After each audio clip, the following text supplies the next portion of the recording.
네, 그 다음에 공간의 규모는 사용하는 사람의 인체 치수, 사람이 사용하는 공간이니까 인체 치수가 기본입니다.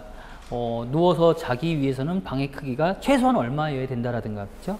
또 사람이 걸어 다닐 때 천장이 너무 낮게 되면 머리가 부딪히니까 얼마여야 된다, 이런 것들.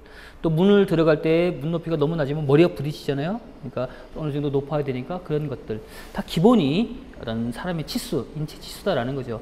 그래서 나중에 이야기 되겠지만은 그 르꼴비제 같은 경우에는 이 인체 치수를 황금비에 적용시켜 가지고 계획을 하려고 노력을 많이 했었습니다.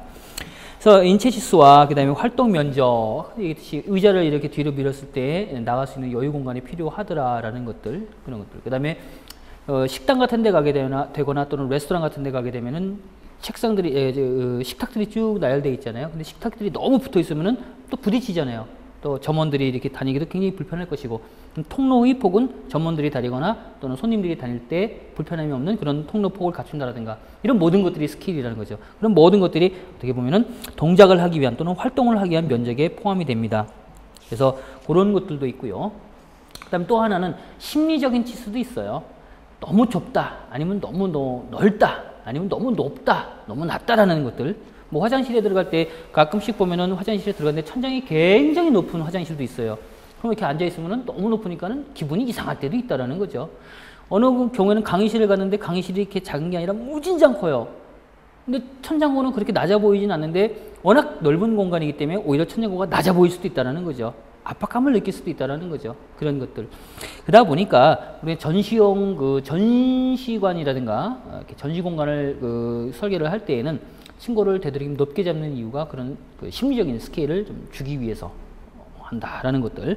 심리적인 규모도 있습니다. 그런 내용이 가장 중점적인 사항이고요. 그 다음에 거기 종류로 바로 내려가게 되면요.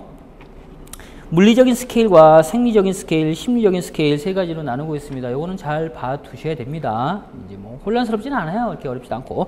물리적인 스케일은 출입구의 크기가 인간이나 물체의 물리적인 크기에 의해 결정된다. 결국 물리적이라는 것은 치수를 쟀을 때 그 치수에 적합하게끔 하자라는 거예요. 아까도 얘기했지. 키가 2m인 사람들이 막 다니는 그런 농구장이 있어요. 그럼 농구장인데 라카룸 같은 경우에는 선수들이 들락달락하기 때문에 일반적으로 우리가 사용하는 문 높이 한 2m 정도 가지고는 불편하겠죠.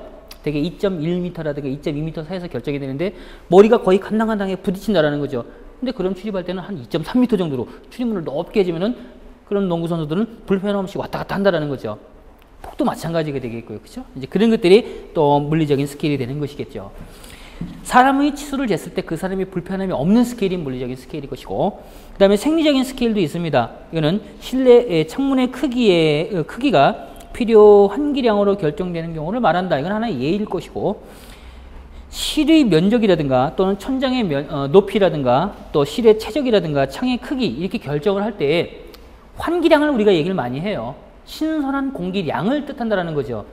신선한 공기량이 많으면 많을수록 그 공간에 오랜 시간 있어도 불편함이 없다는 거죠. 근데 어떤 경우에 아주 사람이 많은 공간에 밀집되어 있을 때 답답함을 느낄 수도 있다는 거죠. 답답함을 느낀다는 것은 이미 그 안에 산소의 양은 줄고 이산화탄소의 양은 늘었다는 거예요. 환기를 시키지 않으면 그 계속 답답함이 유지될 거다라는 거죠. 그럴 땐 빨리 환기시켜주는 방법밖에 없다라는 거죠. 그래서 오히려 공간을 크게 만들므로 인해 가지고 그 안에 최적상으로 볼 때는 신선한 공기가 많이 확보되게끔 해주는 것이 또 생리적 스케일일 것이다. 이런 것들. 그 다음 세 번째는 심리적인 스케일도 있습니다. 아까 얘기했듯이 압박감을 느끼지 않는 정도의 크기를 이야기를 한다. 그래서 이런 물리적인 스케일과 또 생리적인 스케일, 또 심리적인 스케일을 고려를 해서 공간을 설계를 하자라는 취지가 스케일이에요.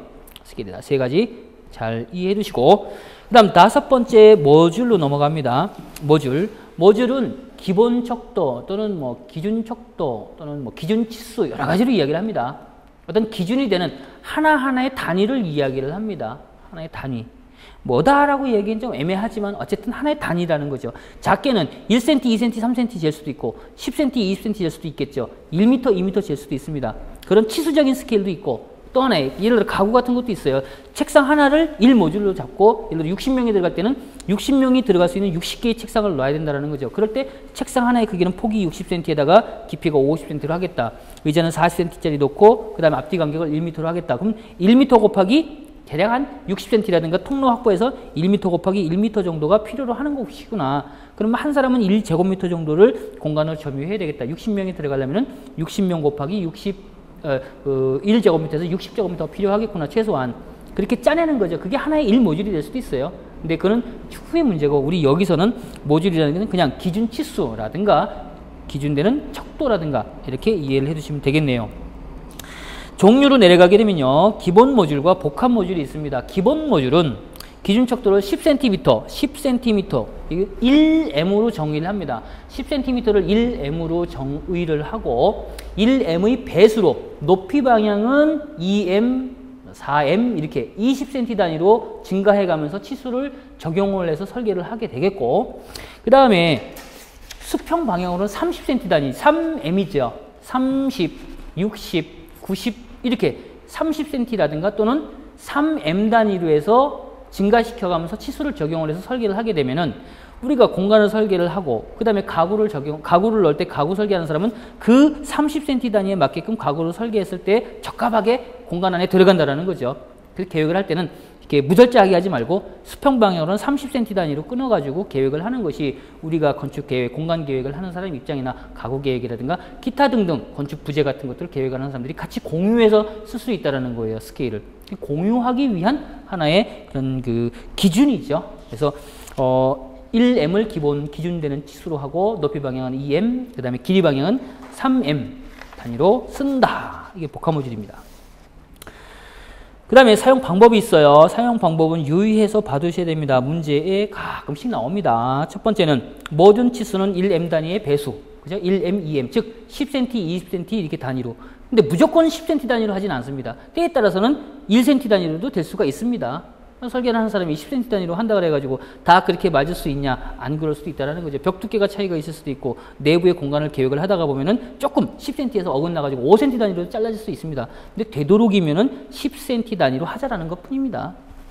자, 모든 치수는 1m의 배수, 그 다음에 높이 방향은 2m 배수라고 했죠. 그 다음에 길이 방향은 3m의 배수고, 그 다음에 네 번째, 모든 모듈상의 치수는 공칭 치수. 공칭은 같이 칭해서 누구든지 알 수 있는 보편적인 치수를 공칭 치수라고 합니다.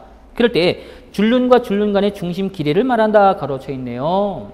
이거는 그림을 그려서 한번 설명을 해드릴게요. 이렇게 예를 들어서 우리가 조족조의 벽을 하나 그려보겠다라고 할 때 원래 정확하게 그린다면은 다 이렇게 벽돌을 이렇게 그려야 되겠죠, 그죠? 이렇게 그려야 되는데 이렇게 그릴 때 이 얼마나 많은 노력이 필요합니까? 그냥 우리는 그냥 쓱 그리고 수평 방향 이렇게 그려도 이거 조족이구나 알 수 있다라는 거죠. 누구든지 알 수 있어요. 그러면 요 그림하고 차이는 뭐냐? 단순화시킨 것밖에 없다라는 거죠. 근데 그 단순화시킬 때에 방금 전에 이야기했던 공칭 치수를 적용을 해본다라는 거죠. 여기에 요건 재료예요, 재료. 벽돌 한 장이고 얘는 또 결국은 재료죠. 요 재료하고 즉 벽돌이라는 재료하고 벽돌이라는 재료를 붙이기 위해서 시멘트풀 줄눈이 가 있죠, 그죠? 이때 이 줄눈이 두께가 1cm라고 한다 할 때 이렇게 선을 그릴 수가 있겠죠. 1cm 중간. 즉 벽돌 하나하나를 다 그리는 게 아니라 줄눈의 중심으로 이렇게 표시해서 그릴 수가 있다라는 거죠. 그러면 얘는 공칭 치수가 되겠죠, 그죠? 공칭 치수고 다시 올라가 가지고 얘는 재료 치수가 되겠죠. 얘는 줄눈의 치수가 되겠죠. 요건 재료의 치수, 얘는 줄눈의 치수, 얘는 공칭 치수. 그러니까 공칭 치수는 보니까 여기에 점선으로 그리면 이렇게 벽돌이 들어있겠다 해서 공칭 치수는 재료 치수 더하기 줄눈의 치수가 되겠죠. 그럼 재료의 치수는 뭐냐? 공칭 치수 빼기 줄눈의 두께가 되겠죠. 이렇게 정의한다라는 거죠. 모든 계획상에서의 치수는 이렇게 공칭 치수라든가 중심 간의, 기둥이면 기둥의 중심 간의 거리든 벽이면 벽의 중심 간의 거리든 중심으로 정한다라는 거죠. 두께가 물론 달라질 수 있겠죠, 요소마다. 이게 간단한 정의고요. 다섯 번째 내려가게 되면은 창호의 치수는 문틀과 벽 사이의 줄눈. 우리 창호도 마찬가지예요. 이렇게 창을 넣겠습니다. 예를 들어서 벽이 있어요. 이렇게 벽이 널쩍한 벽이 있고 여기다 창을 하나 이렇게 그려보겠다. 그럴 때 이 창호는 상세하게 안 그리더라도 요 치수는 요 치수가 공칭 치수가 된다는 거죠. 자세히 또 확대해서 들여다보면은 실제로는 얘가 아니라